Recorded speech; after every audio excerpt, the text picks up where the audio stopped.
नमस्कार, आप देख रहे हैं स्टार रिपोर्ट न्यूज रूम से। आपके साथ मैं हूं अंजना ओम कश्यप।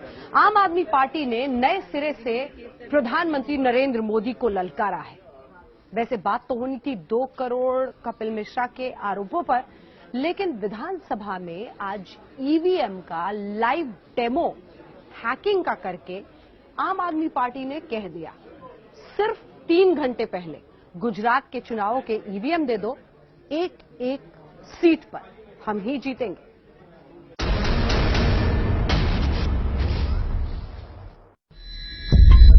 देश के अंदर ये ईवीएम का लाइव टेस्ट है। ये ईवीएम नकली सही, लेकिन ईवीएम की गवाही के लिए दिल्ली विधानसभा में पहुंचा, जहां आम आदमी पार्टी विधायक सौरभ भारद्वाज ये साबित कर रहे हैं कि ईवीएम के साथ न सिर्फ छेड़छाड़ हो सकती है, बल्कि कोड के जरिए किसी भी पार्टी के वोट किसी दूसरी पार्टी को दिलवाए जा सकते हैं।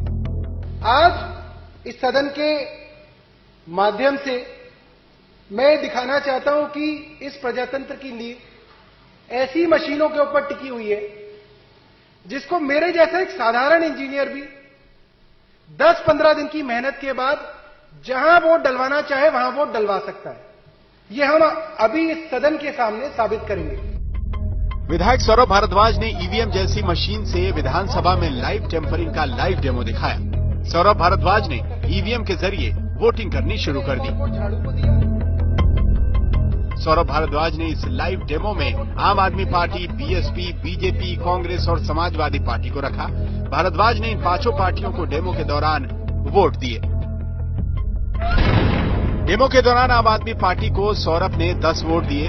बीएसपी के सामने उन्होंने 2 बार बटन दबाया। बीजेपी के सामने बटन उन्होंने 3 बार दबाया। समाजवादी पार्टी और कांग्रेस को भी उन्होंने 2-2 वोट दिए। इस तरह ईवीएम नुमा मशीन में कुल 19 वोट डाले गए। सौरभ भारद्वाज ने इसके बाद वोटों की गिनती की बात की, लेकिन उससे पहले बीजेपी कार्यकर्ताओं पर कोड के जरिए ईवीएम में छेड़छाड़ की कहानी समझाई। ये हम आपको बताना चाहते हैं कि इसके सीक्रेट कोड हैं। जिस पार्टी के पास है वो उस सीक्रेट कोड को इस मशीन के अंदर दाखिल करके अपनी पार्टी को जिता सकता है। अगर आपने तय कर लिया कि सरकार तो बीजेपी की है, तो कोड भी बीजेपी वालों को पता है। और अगर आपने 10 बजे तय कर लिया है कि अब आपको बीजेपी को जिताना है और अब जो जो वोट इस बूथ के अंदर डलेगी, बटन चाहे कोई भी दबे, वो वोट सिर्फ और सिर्फ कमल पे जाएगी, तो उसका कोड है 123414। इस लाइव डेमो में वोटिंग के बाद जब वोटों की गिनती हुई तो ईवीएम नुमा मशीन में पार्टियों को डाले गए वोटों में बड़ा हेरफेर दिखने लगा।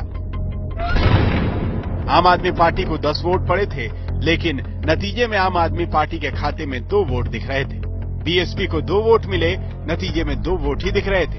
इसी तरह कांग्रेस और समाजवादी पार्टी को भी 2-2 वोट मिले थे। इसकी गिनती भी सही निकली। बीजेपी को तो महज 3 वोट पड़े थे, लेकिन गिनती के दौरान बीजेपी के वोटों की संख्या 11 दिखने लगी। सौरभ भारद्वाज के मुताबिक आम आदमी पार्टी को मिले 8 वोट टेम्परिंग के जरिए बीजेपी के खाते में चले गए।